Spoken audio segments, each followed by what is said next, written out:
മുമ്പെങ്ങുമില്ലാത്ത വിധത്തിൽ ശക്തമായ ആക്രമണമാണ് ഇപ്പോൾ ഇസ്രായേൽ ബെയ്റൂട്ടിൽ നടത്തുന്നത്. അവിടുത്തെ അന്താരാഷ്ട്ര വിമാനത്താവളത്തിൻ്റെ റൺവേകളടക്കം തകർത്തുകൊണ്ട് വലിയ സ്ഫോടനങ്ങളാണ് ഉണ്ടായിരിക്കുന്നത്. ഒപ്പം തന്നെ ലെബനിൽ നിന്നും സിറിയയിലേക്ക് പോകുന്ന പ്രധാന പാത ഇസ്രായേൽ അടച്ചു കഴിഞ്ഞിരിക്കുന്നു. അതായത് അതുവഴിയായിരുന്നു വലിയ രീതിയിൽ പലായനം സംഭവിച്ചിരുന്നത്. ഒപ്പം തന്നെ 20ഓളം ഗ്രാമങ്ങൾ ഇസ്രായേൽ സേന പിടിച്ചെടുത്തു എന്നുള്ളൊരു വാർത്ത കൂടി പുറത്തു വരുന്നുണ്ട്. 250ഓളം അമേരിക്കൻ പൗരന്മാരെ അമേരിക്ക അവിടെ നിന്ന് രക്ഷപ്പെടുത്തിയിട്ടുണ്ട്. ഒരു അമേരിക്കൻ പൗരൻ കൊല്ലപ്പെട്ടിട്ടുണ്ട്. ശക്തമായ ആക്രമണം എന്ന് തന്നെ പറയേണ്ടി വരും. ഈ യുദ്ധം തുടങ്ങിയതിനു ശേഷം ഏറ്റവും വലിയ ആക്രമണമാണ്. 37 പേരാണ് കൊല്ലപ്പെട്ടതെന്ന് ഔദ്യോഗികമായിട്ടുള്ള വിവരങ്ങൾ പുറത്തു വരുന്നുണ്ട്. ശക്തമായ ഒരു ആക്രമണം എന്ന് തന്നെ പറയേണ്ടി വരും.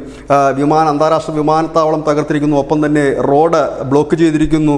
20ഓളം ഗ്രാമങ്ങൾ പിടിച്ചെടുത്തിരിക്കുന്നു. ഇത് തന്നെയാണ് ഈ സമയം നൽകാനുള്ള പശ്ചിമേഷ്യയിലെ പ്രധാനപ്പെട്ട വാർത്തയും. News desk news India Malayalam.